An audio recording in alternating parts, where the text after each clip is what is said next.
also forget the law. There are some sacred laws of the land that even the Oba of Benin cannot break. Iyi, Ogedu, Owegbegbe.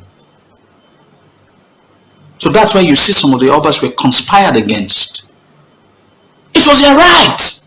They were standing on the laws of the land. They were standing on the laws of the land. I'll give you a very good example of during what happened in evasion in 1897. Thanks for clicking on this channel. Please subscribe to FO's blog history and click on the notification button so that whenever we upload a new video you will be notified. Throwback. What is the relationship between Oba of Benin and his people? Is it a relationship between master and slave? According to Mr. Nzadua, the Benin people view their Oba as a god king. We revere our Oba not as a result of fear but for love and connection. The way the Benin kingdom is structured, the Oba of Benin is the head, hence, the Benins are bound to be loyal and respect him. The Benins have a template for leadership and a flow of authority, which the Oba is the head of the hierarchy. The leadership of Oba of Benin is democratic.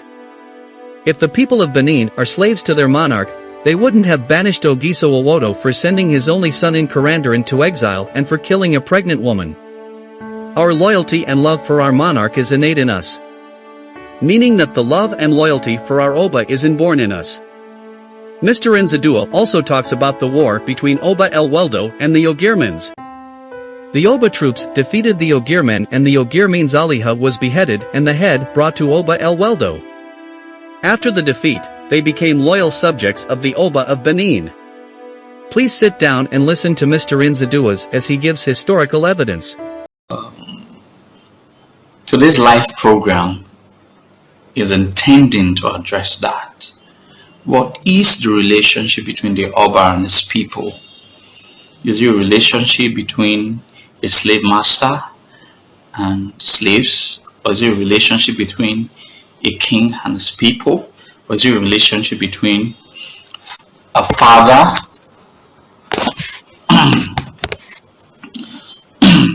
is it not audible enough? Is it a relationship between a father and his children? Is it an autocratic leadership? Leadership where the Oba says something and it's final. Is it not loud enough? I'm speaking loud now. I'm speaking very loud now. Is there a relationship between is it a relationship between a slave master and a slave and his slaves? Is there a relationship between a king and his people? Okay, just a minute. Hello, yeah. Call it.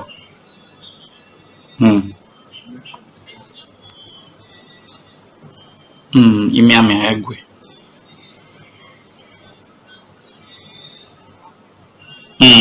Akweno.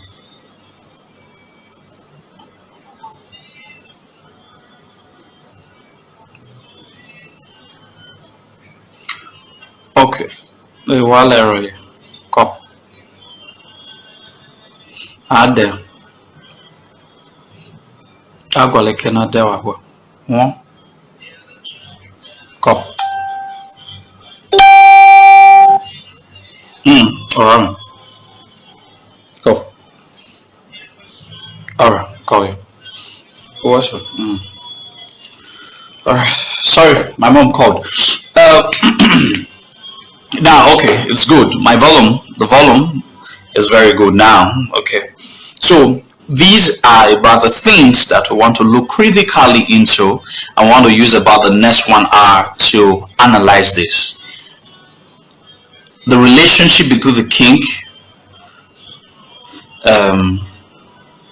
the relationship between the king. No. It's not about Osasa. It's not about them. Basically, the people have to be aware. Otherwise, it creates that. What has been the relationship between the Oba and his people? A lot of people have been trying to say that is a relationship between a slave master and slave people.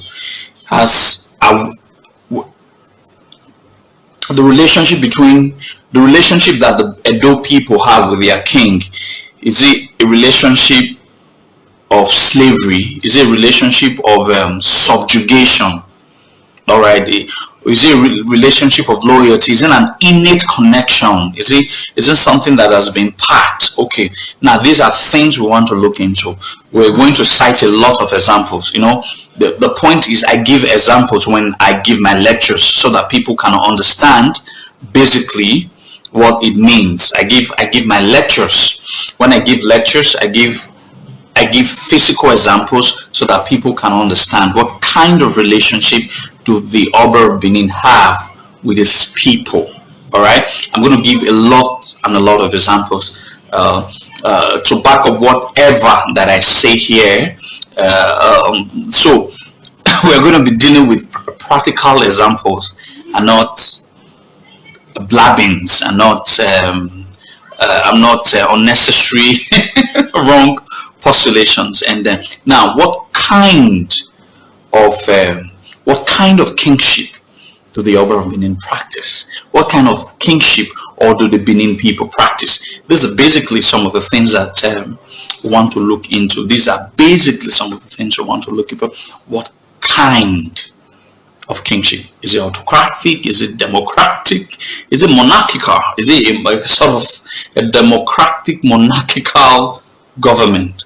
These are about some of the very, very, very important things that we want to look about. The first thing is that the Oba and his people. How do the Benin people view the Oba? They view the Oba as the God King. They view the Oba as a God King. They revere their Oba, and not as a result of fear, but as a result of connections. As a result that they understand that it's a structured leadership where thought direction has to come from a structured organization. All right, has to come from a structured organization. So there has to be a template of leadership. There has to be a flow of authority. All right, this is how the Edo people, this is how, okay, that one is off. So this is how the Edo people view the Oba of Benin. So as the leadership structure of the Oba of Benin being autocratic, is it a leadership where thought the word of the Oba is final? Yeah. On books, yeah. Well, yeah, the words of the Oba is final. I'm more Bible on books as a will of the people in several occasions prevailed against the will of the Oba. Okay, if the will of the people has prevailed against the will of the Oba, okay, if the will of the people on several occasions has prevailed against the will of the Oba, that means the rulership of the Obas of Benin are not autocratic. All right. If the will of the people on several occasions has prevailed against the will of the Oba of Benin, so that means the rulership is not autocratic. That means the rulership is based on sort of a democratic system. All right, we're going to be looking at some of the physical examples to punctate some of these intellectual arguments. I will say, let's take a case study. Let's take a case study. Ogisowodo. All right. Ogisowodo banished his only son, Ikaladera. That was against the will of the Edo people. That how can you banish the heir apparent? What became the judgment that the people of the Edo people passed on Ogisowodo? The Edo people, or Igotomigodo people, like some section would like preferably to say. There are two schools of thought. Ogiso Owodo committed a crime called Kirikuvia. Committed a crime, a sacrilege. In other words, that means an Ogiso committed a sacrilege. That means there were laws of the land that was supreme, that was higher, or that is higher than the Ogisos of the old. Get it? That means while we say that the Ogiso of the Oba word is final, they are the God we see, but there was also a law that was enacted that one of the Ogisos broke by committing the sin or the sacrilege that the Beninese called Kirikuvia. I will explain what Kirikuvia means. The sin of Kirikuvia. So that the first thing that we'll have to take from that instance was that there was a law that is quoted to be higher than Ogiso Owodo. Alright, that means the will of the people was higher than Ogiso Owodo. Alright, so therefore means that the rulership or the kind of kingship the Beninese practiced during the eras of the Ogisos were based on modern day concept of democracy, the will of the general people. So that means during the days of the Ogiso, there were nothing like an autocratic rulership. It was not what the Ogiso says that automatically is a final. First, the law of the land was quoted to even be higher than the Ogiso. The Ogiso is the law, but there were some certain laws that were higher than the Ogisos. Alright, one of which was the sacrilege law of Kirikuvia. Kirikuvia means killing a pregnant woman. It's one of the highest sin, is one of the highest abomination that you can't commit in Edo land. One of the Ogisos committed that sacrilege. So that means there was a law that was higher than the Ogiso. That's the point. I'm giving you all of this because I wanted to bring a point out. Now there were two schools of thought. Ogiso Owodo was banished. I do not believe that Ogiso Owodo was banished. Zodowa. I always believe what I believe, though. I do not believe that Ogiso Owodo was banished. What I believe that Ogiso Owodo, a regicide was committed. A killing of a king was committed. So I believe that the Edo people of old killed Ogiso Owodo in retaliation with the sin of Kirikuvia that he committed outside exiling, alright, his only son, banishing his only son, that sort of thing. He went further to commit a sacrilege of killing a pregnant woman. So the law of the land at that time states that whoever kills a pregnant woman must die in the same way that that sin was committed. So I strongly believe that Ogiso Owodo was stoned to death, the death penalty that is even higher than the king itself. So that means there is a law that seems higher than the Ogiso Owodo. Get it very clear.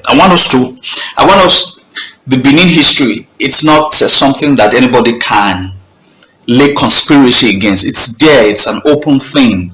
A lot of people might not be convenient with some of the things I might say, but it's on the public domain.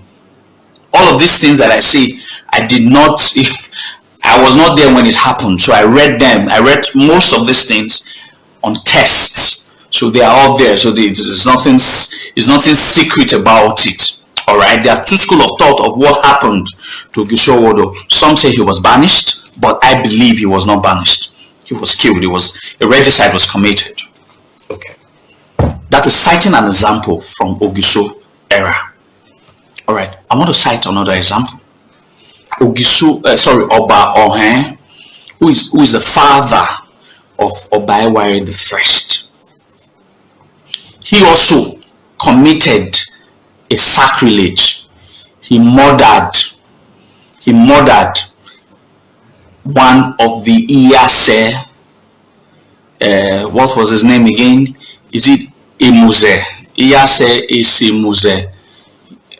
Okay, someone can remember me, or someone can remind me. There was an Iyase that was murdered by Oba Ohen or Ohen. When that when that sacrilegious sin was committed, all right, there was a gesture that was made, like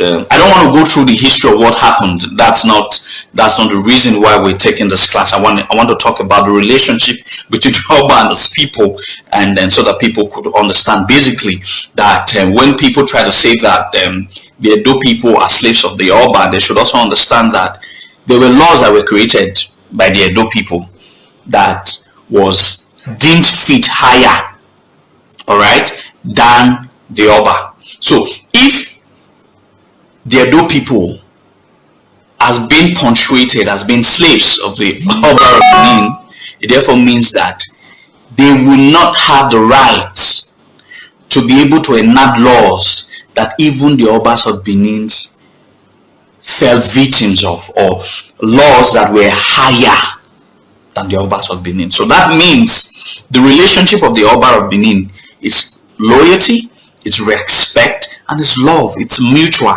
That is why town of Edo, Oba Edo, Edo Oba. All right, but those are tail hands. But let me let me analyze it so that people can get a very full grasp. So that when a lot of people are trying to give all of these that the Edo peoples are slaves and all of that, you should be able to understand that we love our Oba because he has always been there for us, and we have always been there for him.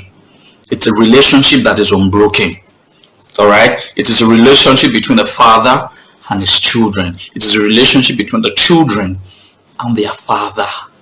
All right, it has nothing to do with the relationship between a slave master and a slave. No, otherwise the Edo people had laws. Let me be offloading all of this.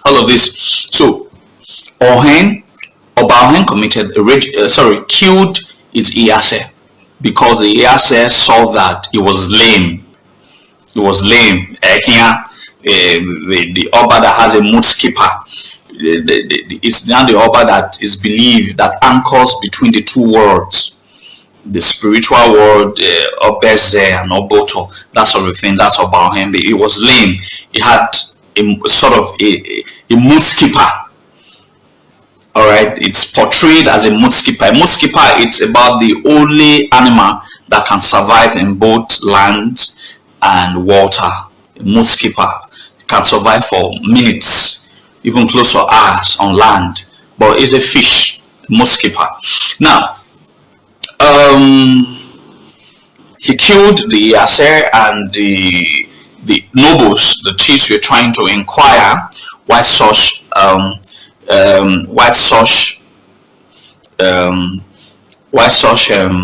abomination was committed, and instead he was stoned to death. After that regicide, that was the second regicide and the last regicide that was committed. That was the second. I do not believe that was the first and the only, as being normally. Ogisowodo, I believe, was murdered by the Benin people. It was justifiable because he committed an abomination that is death sentence. So that means even the Ogisos were not powerful than the laws of the land. They were subjected to the laws of the land when they committed abomination. So that means Ogisos of the old and the Obas of the old committed abominations that we were also subjected to the laws of the land. So if they are saying that the Benin people, the relationship between the Benin people and the Oba of Benin is based on subjugation, there will not be a need for a law that is greater than even their God's king. All right. This is about the argument we need to put. A lot of people will not be convenient with it. But it's the truth, because we have to place things in the right perspective. There were times in history where I usually tell people, I know sometimes in recent times, most bookers now refer to the Uzama, the John, the Uzama chiefs. Oh, sorry, I don't call them chiefs because they are not chiefs. I won't agree. I would never agree that they are chiefs. The Uzama, the John, then I call them the king crowner. But in the old, they were king makers. Isaac Morioba, a concept. Isaac Morioba, beautiful concept. But in the old, there were times where these elders were so powerful that they were able to influence who becomes the Oba of Benin. It has not only happened once, twice, 3, 4, 5, 6, 7, 8, 9. It has happened even more than 10 times or 11 or 12 times, where some of these chiefs in the old were powerful enough to influence who becomes the Oba of Benin. Sometimes they succeed, sometimes they don't succeed. A very good example was Oba Esige. Chief Olia felt that what Oba Esige did to him was wrong. I have said it that it was not a Deshua's story or Imagoro's story. Imagoro's story is an apocryphal tale. It never happened. I don't think there's such person called Imagoro in Benin history. The Benins were trying to encode the original story, that it was because some of the prominent chiefs disagreed with Oba Esige for bringing Christianity into a donation. You cannot bring a foreign religion as and now enforcing it on the people. So they rebelled. And only I told Oba Esige that I will remove you from the throne of your fathers, and I will replace you with another royal bloodline who was already a king, Anata of Igala. Anata of Igala shared, there are some dynasty, there are about 2 or 3 dynasties of kings of Igala. A particular dynasty lines of the kings of Igala were Benin bloods, were royal bloods of Benin. So he wanted to replace Oba Esige by one of the Benin royal blood who was the Ata of Igala. If that situation had happened, I'm sure the Igala people would have today also be telling us that they were the one who gave us king, just like the misguided Ife people.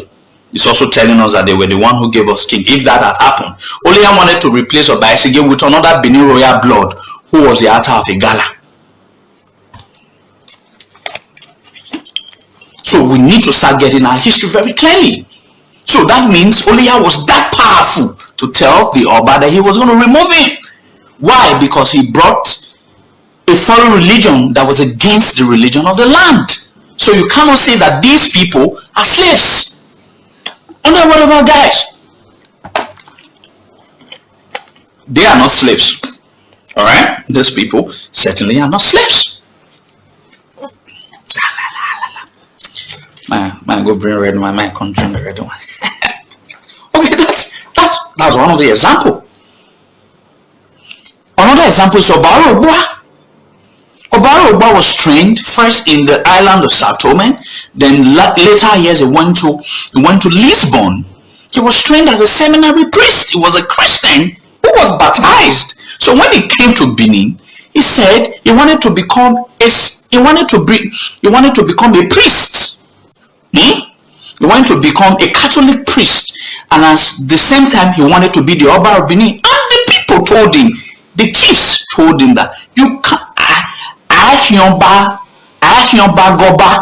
cannot be two kings. You cannot be two gods. You can either be a god of your own as the Oba of Benin or serve another god. I go back in Oba. Oba, according to that parable, it means that Oba is regarded as God. So you cannot be serving God and also be God. That's what they told him. So they gave him a choice that, okay, if you want to become a seminary priest, a Catholic priest, fine. Or become your Catholic priest. After all, this is what we quarreled over with your father. So you cannot bring that same level here. It's either you become a Catholic priest or you become the Oba. So you cannot say that these people that have so much power to now say the heir apparent can have a choice of becoming this or this. You now say that they are slaves. or that they were subjugated by the Yoruba bloodline, like they say. When someone give you an option, it's your right to, but they're still giving you an option. This is the law of the land. This is the law of the land. It's either you become one, you become one God. You cannot be two God. Oh no, you cannot be a God and serve another God. You can only choose one, whether you want to serve God or you want to be God on your own. And in that said, he chose to be God by accepting, by dropping his ambition of becoming a Catholic priest, and not taking to become the Oba. When he became the Oba, everything that has to do with Catholicism, he paused it, or he completely disregarded it.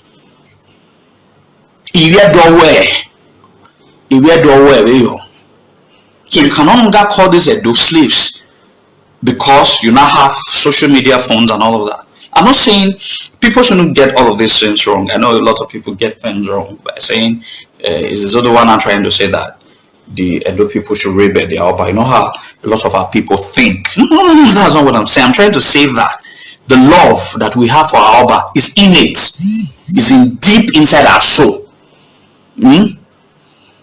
Alright? Is deep inside. Is deep inside our soul, and it is not as a result of subjugation. It's imbued, correct? It's innate. It's ancestral. We were born to love our Oba, and that it is not as a result of fear. Now that's what I'm trying. Follow color. This guy, they bust my head. And it has something to do with fear. If it was fear, I've just told you reasons. Some of us were killed. In plain words, were killed by the same Edo people. Some were told that because of Unine Nunina Urioba, even as a crown prince. So you cannot say that these people are afraid. They are not afraid. They love their king, and it is the love that they have for their king that created the impression of this absolute loyalty that we have for our king, and it's innate. Abima to it is something when we were born that it came. My father didn't open my head and put and force me loving the Oba of Benin or me defending him. He didn't. We grew up loving him because it has always been part of us right from time immemorial.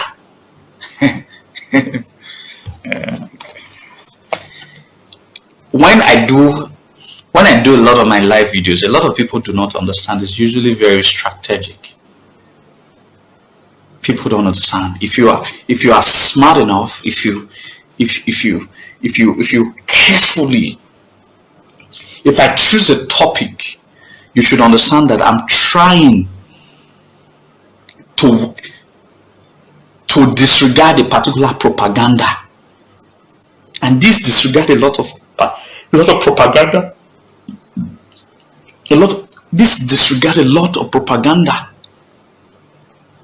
You understand? When people are trying to say that the Benins were subjugated. No. We're not subjugated by our very own father.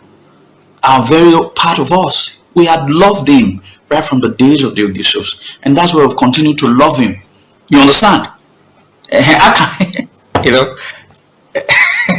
the funny thing is, the very funny thing about this Ogiamian Badadash, this Ogiamian Badadash is that how can a people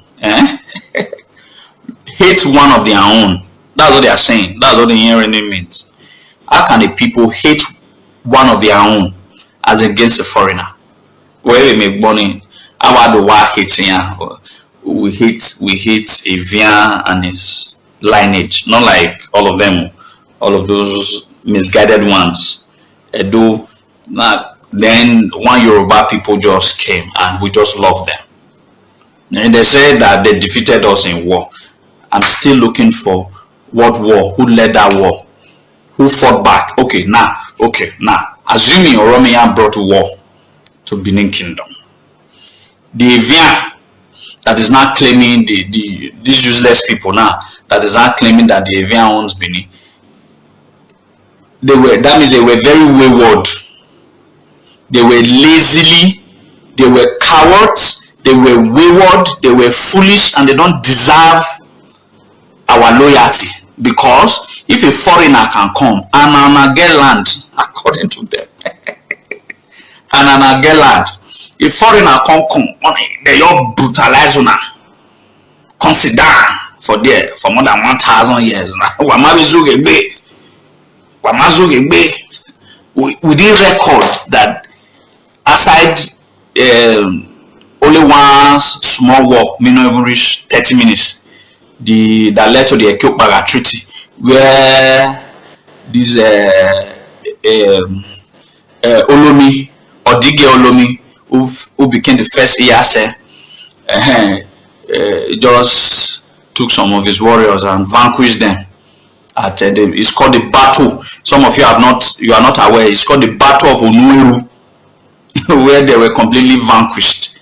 Only one small war in every 30 minutes when we take deal with them. We vanquished it. It's called the Battle of Onweru that led to they're not the talk that one.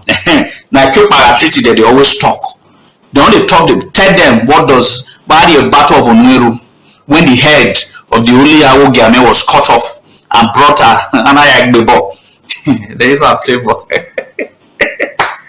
sorry. After they cut Oli Awogiame head, you people are not aware of that story. After Oli Awogiame head was chopped off during the war, Ogiame family they wanted to form a rebel group against Oba Ewedo. So Oba Ewedo sent some troops, very small troops like this. So they're not even, I'm not sure they will even reach 20. So they can't go. The owners of the land, now so they talk. The owners of the land, now they say get land, the foreigner come. They don't even reach 20. You understand? On I mean get land, on I reach 1 million. The 20 people can't go follow and fight. The fight every reach 30 minutes. When they cut the head of that Ogiame military, which is Oliya Ogiame, they cut the head. They use the head to play ball from Onweru. Onweru Asoro near first. They use that their leader head play football. Come St. Matthews. That's a Ekyopaga. You know, I can't. Sorry. Some people say I laugh too much when I'm talking. It's just very funny. It's just very funny how coward, foolish, and wayward some of these people are to even open their mouth that foreigners came and beat you people hands down for how many years? Almost 1,000 years. Now they use social media till they cry. So they'll see beat you again. What they big do what?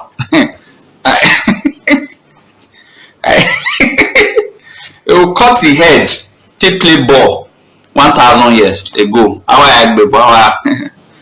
You know, say football never did that time. Now they say play ball. Anyway, I don't want to laugh. You know, sometimes when I don't know how these people really convince some of these people. All right, foreigners came and defeated you people squarely. After 1,000 years, when I not fight, the only small fight on our one fight, the battle never reached 30 minutes. After 1,000 years, now I can't come and say I get land.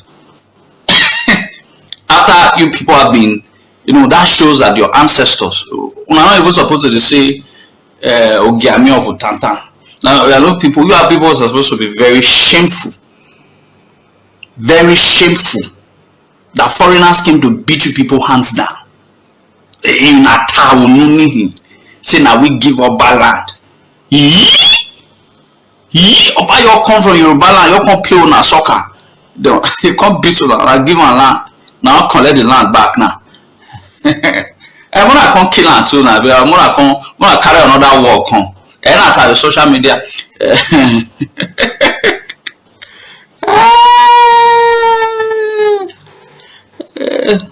Yeah, so he begged, he crawled, the battle of Uno, the guy crawled. I said, bros, Cesar Ricardo, they use the head. Oh, a lot of people are thinking I'm catching phone. They use the head play ball. They use the head play ball. After they don't chop the head, they use the head. The remaining ones, they come crawl. Yeah, that's true. The remaining ones that the head was not chopped up, they crawled from Unweru, present day Asoro Street, down to St. Matthew's, Ekupala, where they went to meet Oba Ewedu. Anyway, you understand? So from that time, none other princes were attacked. They don't form any rebel. They can't even, and then they do Ekete, the Trump, me over the Sudan. And then see, now them be the slaves. If we are talking about slaves in Benin Kingdom, the slaves of the Oba, those people, now them be the slaves of the Oba. We not be slaves of the Oba, we are freeborns. Them are the slaves of the Oba. Because now them, their papa, we use their papa head to play ball. I don't want to understand. So now them be the real slave. Man, you understand now? Anyway, it's expected that slaves are bound to now be doing kati. I think that's what they are doing now. Yes, slaves. Freeborn Miami in Magmina, we don't have anything to fight for. The land is ours. So we don't, when something is already yours, you don't have anything to fight over. So the ones are not thinking that, hey, our ancestors, they use our ancestors head play ball. These are ancestors play ball. So now let's come for revenge. That is a mark of slavery. They are the slaves. And funny enough, slaves are not calling us. We that move freely. You understand? I did get palace yesterday. Not even palace. The place don't follow. They don't even see. I did it yesterday. We move freely. The owners of the so-called owners of the land, they are all hiding. Then the slaves, the so-called slaves, were moving freely. Not be juju be that. And now they say 70 years old man. Anyway, I don't like talking about them. They are not important. But the aspect of the history I wanted to lay bare is the one I'm talking about right now. The ones I have to do are the relationship of the Oba of Benin with his people. It is cordial. It is a relationship between a father and a son. Even the Obas of Benin had to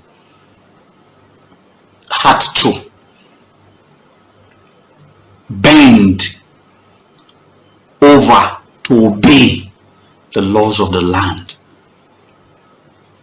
People, I'm saying this. The Oba is the law, but there were some sacred laws of the land that were powerful, or that is, I wouldn't say, because they are extant part of our history. I wouldn't say that was, it's not past tense. They are still there. They are still there. So the people who created these laws were the Edo people, they are freeborns. The people who ensures that these laws, at all times that these laws were violated, that when these laws are violated, the sanction is being placed on the occupant or the violator. They are still here. And these are the people. These people can never, at any point in history, would have been slaves. What was the verdict of Oba Ewakbe? Oba Ewakbe, he broke the sacred law of the land. A lot of people did not know that Edo were Oba Ewakbe ho. No. Edo only retaliated. He broke the sacred law. He lost his mother, Kunyewe Bonoza, and human sacrifices were made. And when people say that, oh, the Obas of Benin, there is no old civilizations.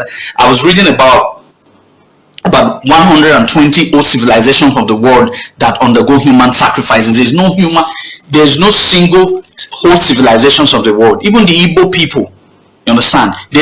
That feed on humans. In Abia State, there's still practices cannibalism. Igbo people still eat human beings. In Abia State, there's a local government, there's a village where they still eat. There are cannibals there. Is it the same people that called some section of themselves as Osu, outcast? Let's say practice it.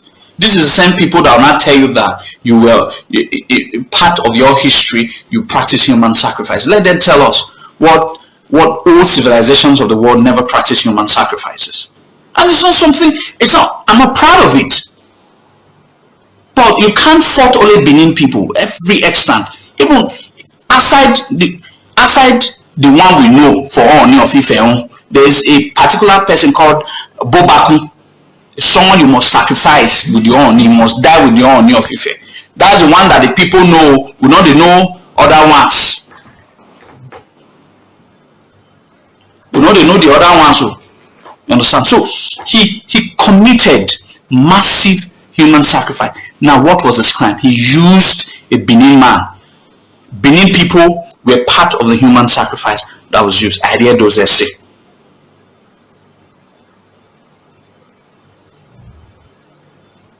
Idea those essay.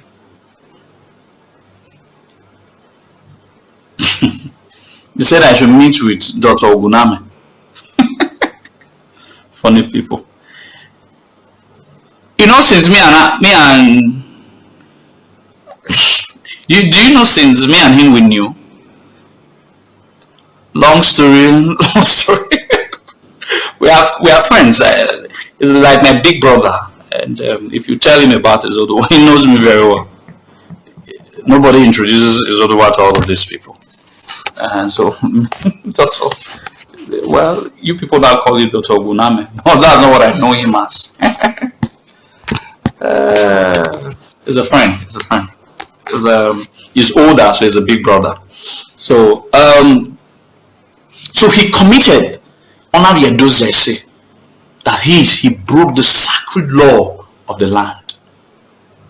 And the penalty, because there was already a law that states that there was, after the last regicide of when the Edo people killed or murdered Oba, an oath was taken. You remember every Igwe festival, when Alihaime Oba during one of Igwe, all right, Igwe Roba, all the chiefs, enabled chiefs, they'll dance and dance, they'll flip the eben up, they'll take the eben, and they will invite the eben,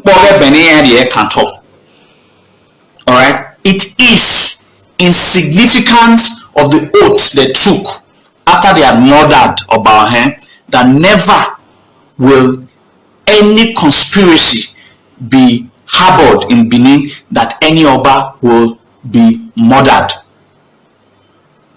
So that act that is being reenacted every year during Igwe festival is a total loyalty to the throne, that we will never repeat what we did. You know, the Ikare is a big. Do not do. Can you see my hand? It is a reminiscence of Iyase Imuzevo. They were trying to ask about Nyevo.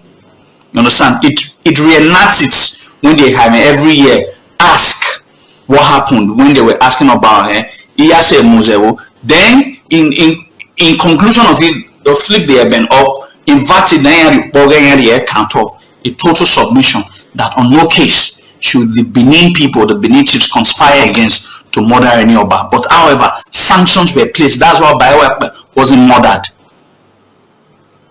The Benins would have also murdered if they had not already taken an oath. Instead, Yana Bizugbe, they abandoned him for having committed the abomination. You haven't committed an abomination, for having committed an abomination against the land.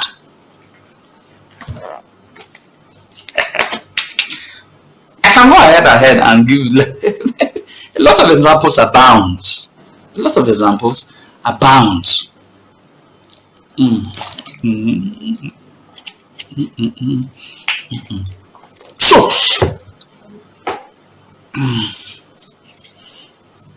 sir, what did Oba Ohendo? I already answered. He murdered the Iyase. The Iyase found out that he was lame. He couldn't walk. He was lame. It was lame.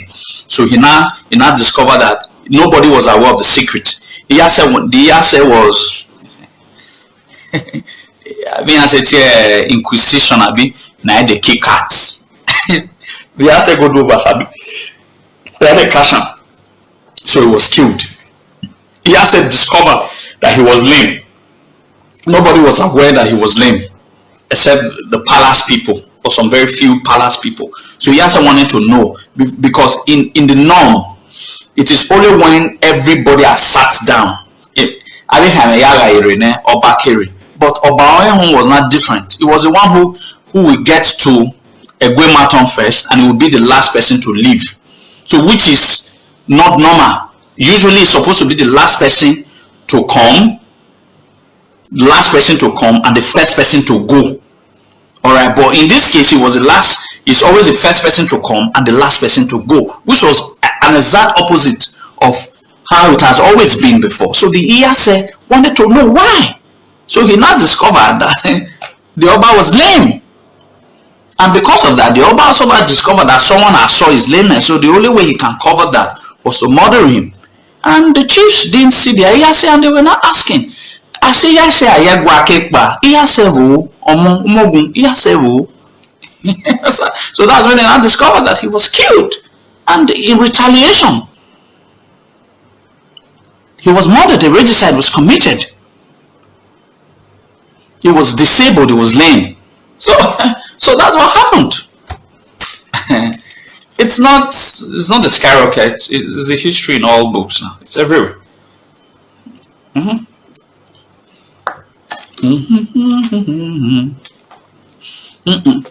So, okay, I still have about 19 minutes. So the point is, the relationship that we've been having with the Oba of Benin has been a relationship of a father and his children. Yes, so on the ground of father and his children. But don't also forget, the law, there are some sacred laws of the land that even the Oba of Benin cannot break. That even the Obas of Benin cannot break. So that's why you see some of the Obas were conspired against. It was their right. They were standing on the laws of the land. They were standing on the laws of the land. I'll give you a very good example of during what happened in invasion in 1897. Oba Vorame was already told that on no account, there was already a prophecy about 563 years earlier that one of his children will be deposed, will be deposed from the throne.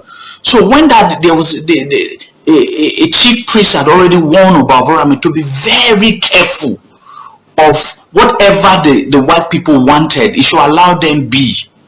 And Oba Vorame told the Olobose, the Oba Esiagbon, the Oba Hawaii, that on no account should they argue with the white people. Whatever the white people wanted, they should do. Now, the king has instructed his chiefs. Ordinarily, they are supposed to take, but there was something, there was a clause. And that clause was, if we listen to the Oba of Benin, he's our father, we have to listen to him. He's the king, he's our king. We have to listen to him. But the law of the land states that during when our king is doing his festival, he must not see anybody. He must not see anybody. So it was these people, these brave men, were left with the choice to either obey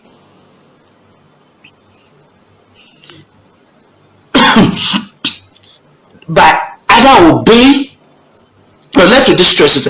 Either you obey the Oba, or you obey the laws of the land, the sacred laws of the land. Instead, they obey the sacred laws of the land.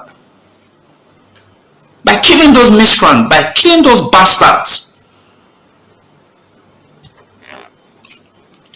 they obeyed the laws of the land. It was The word of the king is against the laws of the land. The king said, whatever the white men wanted, allow them be.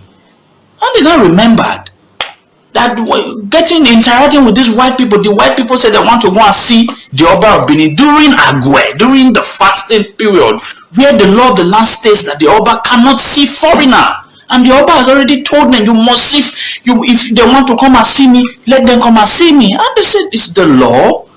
It is a matter of what the king has said and what the law said. And they follow what the law said.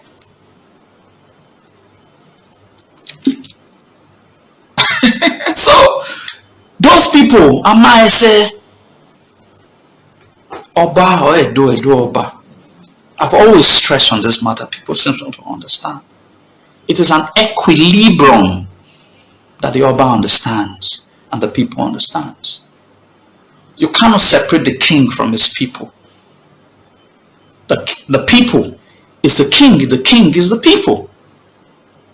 And I'm here with Taredo. If you do yaga kukube, I hear Oba ratota yekete oyijina saluba. So that means the Oba is equated to the collectivism of the Edo people. But what separates the Oba from the collectivism of the people is the throne.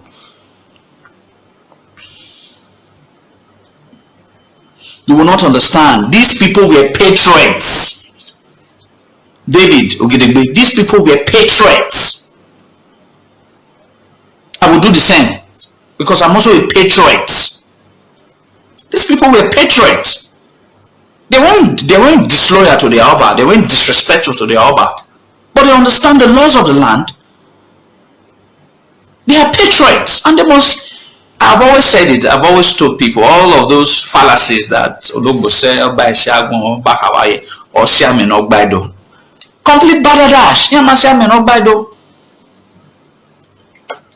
Whether they had killed the white people or they had not killed the white people, the fate of Benin Kingdom was already sealed 15 years earlier, before 1897. It was sealed.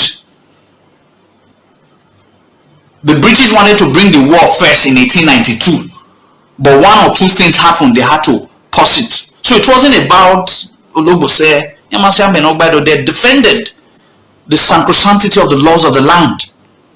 So to me, they are heroes, and I've sworn with my life that just like Queen Eden's day have come to stay, just like the Heroes' Day, starting from next year, we kickstart in Benin Kingdom, where we can celebrate these great heroes of British invasion 1897.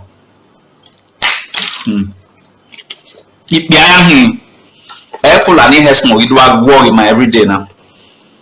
Benin people here, the born here talk here. They're selling lands. I'm not against their office or I'm against their activity. Here talk here. None of them they are using gun to shoot themselves. I've never seen any of them use gun to shoot one Fulani headsman. You see the stupidity, because these people are not patriots. They are self-centered bastards. I want to talk. I be chief priest. People who are supposed to be na mwe kankai na mwebe na very kankai na ebonorevo ato. They've used their stupid, corrupt minds to spoil the deities of this land. To spoil to spoil. You understand? To spoil. You understand? Yeah. Our last month. Waiting or suppose they shrine, they give cola nut and snap, so that now they boato. So that if all these Fulani men, if they come Benin, understand? They die. Yeah, you want it. Yeah, you talk. Understand? All the guns they have, they are using it to kill themselves. All of them.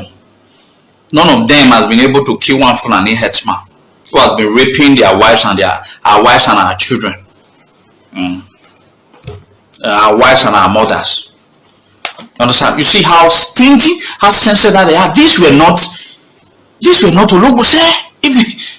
Anyway, If it was the time, the eras of the Olobose, the one Fulani guy that is calling himself Buhari, Asorok, will not be telling Olobose Norma, Olobose Atokbe, Olobose Norma that he should leave Fulani herdsmen. That will even be the reason that Olobose will go and be killing all of them. These are patriots. Probably the last patriots we ever had in this land. People who sees the affairs of the land far above themselves. I don't take any of these people serious, most especially all of these people. I know a lot of them. They're all self-serving, centered bastards. All of them. They are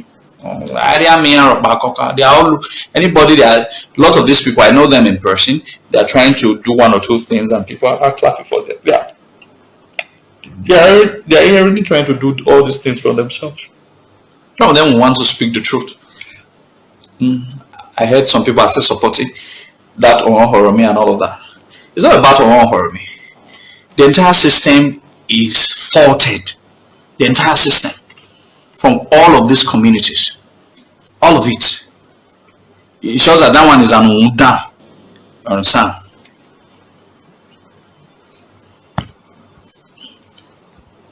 You understand? So, but in all of these that I've said, we should understand the roles of these great outstanding patriots. And I will always doff my cap for all of these people, and I respect them so much. So we should always put that in backs of our mind, that the relationship of the Oba of Benin and his people, it's not the relationship of a slave master and a slave. We have always been free bonds. What is this man talk? Say the juju in Benin now they drink anything. That's the reason. That's very funny. Say they drink anything. But even juju have to upgrade. Why are you upgrading the juju? Anyway, so, okay, this matter is very serious. Oh yeah, Mavis, put yourself together. No, don't laugh. All right, people think that when I do all of these things, I'm not serious about it. Please, it's my person. I don't get too over serious about things. But just pick the truth from all of these things that I say, and forget about my funny disposition. I'm a very funny guy. But the point is that, and maybe because they don't drink anything, maybe snap or myself. Snap. Okay, but a lot of these people will now have very self-centered set of people who are not as patriotic as they should ordinarily be. I want a situations whereby we can start inculcating that mind of patriotism. We have to understand that it has to be the people that has to come first before ourselves, and that's the point. So, but the point that I've been able to make, well, I should have given more examples, but I just give few examples, is that we've had reasons to understand that the kind of monarchy that the Edo people practices is not autocratic. It's not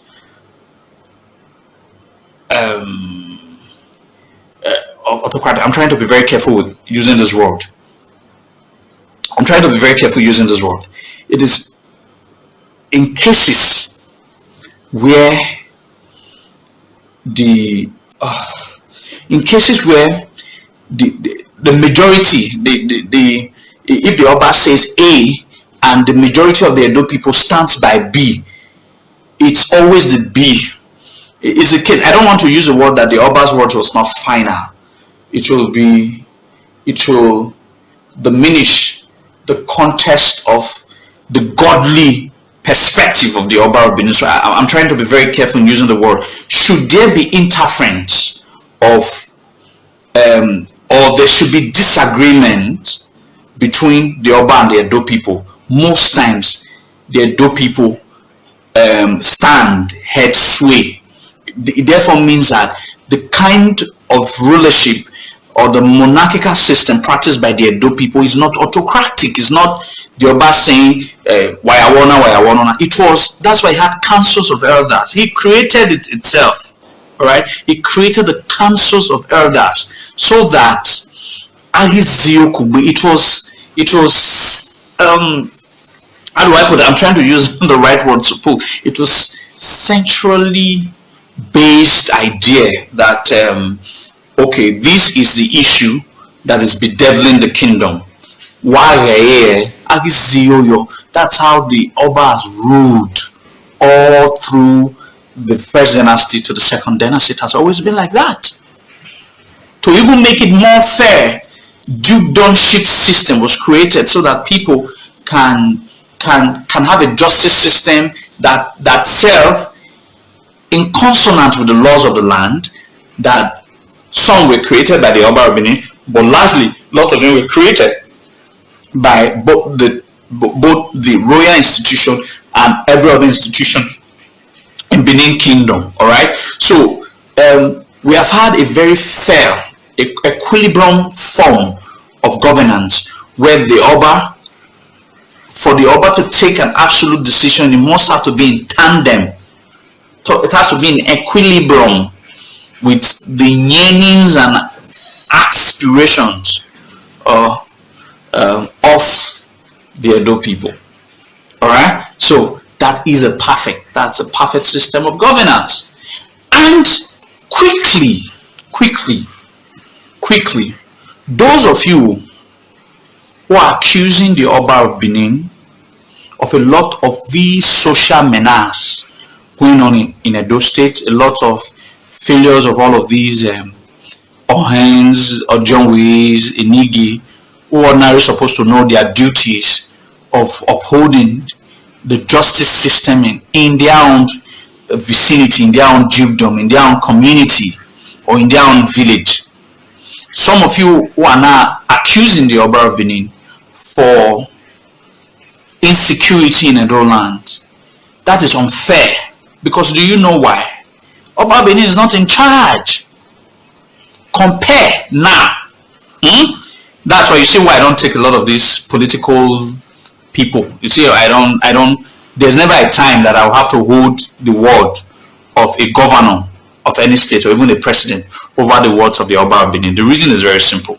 When the Oba of Benin was in absolute in charge, when it was a political, traditional, administrative, in all words, when it was the head of the Edo people, we had no insecurity system. In short, they built one of the most highly advanced security system called the Benin Wall, or the Great Wall of Benin. So they were security conscious. When the Oba of Benin was in charge, all of these things that is happening, none of them happened. So we're having all of these problems surrounding us because he's no longer in charge. And you cannot blame him for what he's no longer in control of.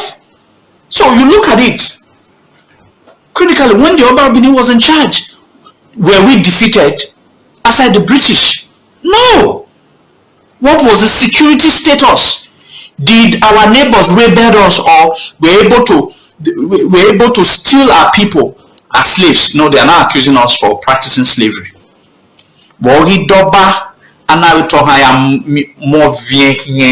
It's a parable. The Oba is too worthy to engage in slave. However, some very greedy chiefs, our army greedy people right from the one, did practice slavery. I'll talk about that some other time. But the Oba at no time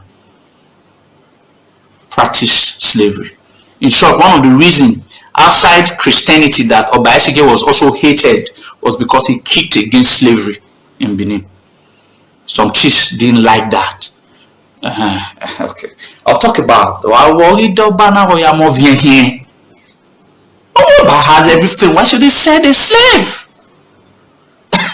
So, anyway, we'll talk about all of that. But the point is that when the Oba was in absolute control, none of these things that are happening in Benin Kingdom ever happened. It is a failure of the government, and they should be held responsible and absolutely accountable. But for the failure of these Okayeles and the Ojonwes and all of that, I think we should find a way to pass a message to the Oba of Benin that they should, because the power that they have is stemmed from the palace, and as such, a lot of these people has to be called to order because they are misrepresenting, they are giving bad name to the kingdom. They are. As a matter of fact, they are.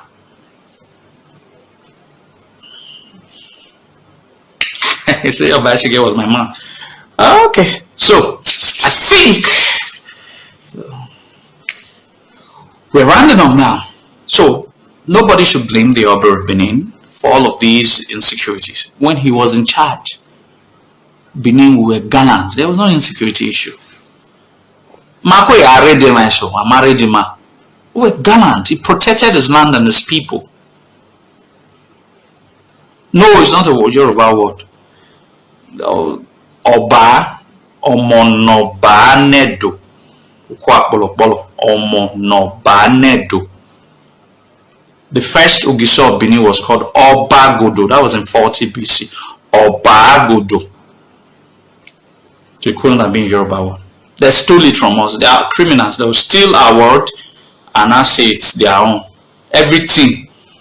They said Omon and they get them. So, okay, all of the relationship the Benins had with the Yoruba people, so they didn't steal anything from us. We stole from them, and now we conquer them, and now we defeat them. A lot of part of present-day Yoruba land were subjugated by the Benin people. So every word that has a parity in both Yoruba and Edo land, they will always say, now we steal land from there on their word. So in all of the relationship that we have had, they say we have relationship. So there is no single word that the Yoruba will agree that they stole from Edo. That's how cunning and funny they are. Very cunning people. Very cunning and funny people. No, yeah, so where a lot of people are now clamoring that Great Benin country, when we have our Great Benin country, yes, we'll go back to the old system, Festus Taylor. Yes, we are not. That old glory is our glory. You don't have it. Your people don't have it. Your people will die to have it. The major reason a lot of people, you people might not get your country is because you don't have an history that will support you for having a country. For example, if you're an Igbo person, you don't have any history to back on. We have an history. We're a sovereign nation for more than 1,400 years.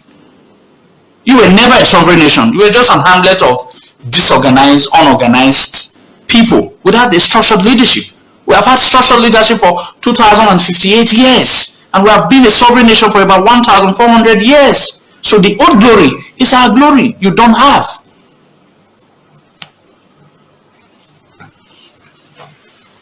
So anyway, listen, I'm 9, they take like, so I'm running off now. So I thank all of you for participating onto this edition, and I'll see you guys. I'm not talking like a newscaster. I see you guys same time, same station, 7:30 p.m. next Sunday. Very funny me. All right, okay. I thank all of you who has been part of and be part and parcel. Don't forget that. No, on that one, sir, Mr. Paul, sir, I think I have to call it pa. There's some discussion here and I have to have. On that one, sir.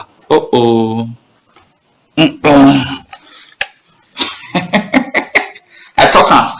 So, hey, on that one, sir. Okay, we'll talk about it. Even the Shekiris were recruited. Yoruba military, Shekiris, Yoruba, and Hausa Fulanis were recruited against us. Invasion 1897. So it wasn't only the Fulani. The Yoruba were also part of the armies that the British recruited. And they will say they are our brothers. So they joined them, take on fight us. The Shekiris were also recruited, sir. So Shekiris, Yoruba, and Fulanis were recruited by the British to fight us. They betrayed us squarely. So anyway, they don't take light. So I'll see you guys next week Sunday. Oba talk by you. Good night to you.